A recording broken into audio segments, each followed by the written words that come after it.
What do you think is the oldest British ghost? Most people will say Roman, and yes, there's quite a few Romans still haunting our land. But no, it's much earlier, perhaps 1,000 years earlier. An apparition of the Bronze Age was witnessed at a barrow on Bottlebrush Down near to Wimbourne St Giles. Other barrows in the Dorset area have also associations with ghosts, but this is the best described. The account of the sighting is as follows.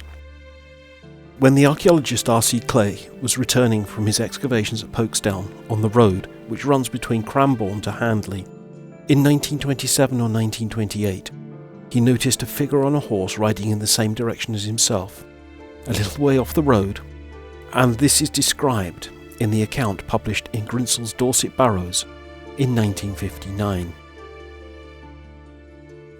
Thinking that he was from the training stables at 9 Ewes, I took very little notice of him at first. Suddenly, he turned his horse's head and galloped as if to reach the road ahead before my car arrived there. I was so interested that I changed gear to slow my car's speed in order that we should meet, and I should be able to find out why he had taken this sudden action.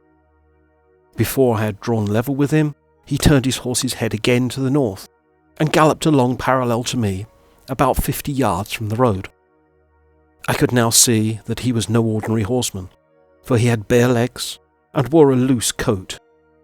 The horse had a long mane and tail, but I could see no bridle or stirrups. The rider's face was turned towards me, but I could not see his features.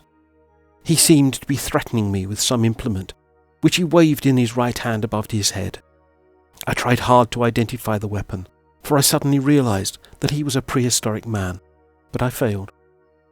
It seemed to be on a 2-foot shaft. After travelling parallel to my car for about 100 yards, the rider and horse suddenly vanished. I noted the spot, and the next day found at the spot a low, round barrow. Grinsel also reports that up to 1959 there had been other sightings from shepherds and others of apparitions in this area, and in the 1920s the Horseman was seen again by 2 female cyclists who described the figure to a policeman in Handley, complaining that they had been followed by a figure on a horse. The reason why the Bronze Age horseman continues to ride in this area is probably linked to the contents of the barrow, which is at present under grass, and is assumed not to have been excavated. Kathleen Wiltshire, in her 1984 book More Ghosts and Legends of the Wiltshire Countryside, states that when a number of local people were asked about the sighting, an old shepherd replied, "Do you mean the man on the horse that comes out of the opening in the pine wood?" And that's not the only account. The Reverend Bruce, the curate of nearby Sixpenny Handley in the early 20th century, is said to have stopped to rest on the barrow one evening, and was surprised to see little people in leather jerkins, who approached and danced around him.